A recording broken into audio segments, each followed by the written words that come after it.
நஹ்மதுஹு வ நுஸல்லிமு அலா ரசூலிஹில் கரீம் வபாது. அஸ்ஸலாமு அலைக்கும் வரஹ்மத்துல்லாஹி வபரகாத்துஹு. ஜகாத்தை பொறுத்தவரையில் அது பல்வேறு இலக்குகளை கொண்டிருக்கின்றது.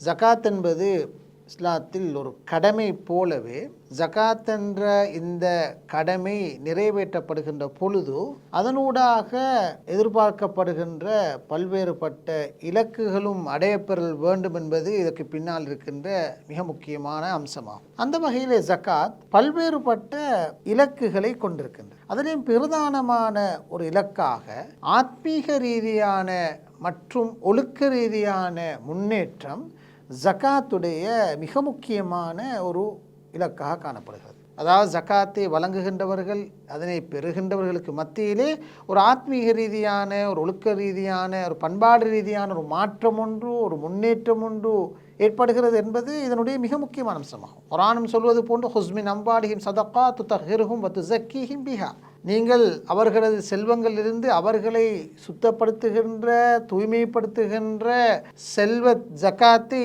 அல்லது சதகாவை நீங்கள் எடுப்பீராக என்று அல்லாஹு தஆலா ஜகாத்தை பற்றி சூரத்து தௌபாவிலே சொல்லி காட்டுகிறான். எனவே ஜகாத் என்பது ஒரு ஆத்மீக ரீதியாக தங்களை சுத்தப்படுத்துகின்ற செயற்பாடாக இருக்கிறது. எங்களது உள்ளங்களிலே நல்ல மாற்றங்களை அது ஏற்படுத்துகிறது.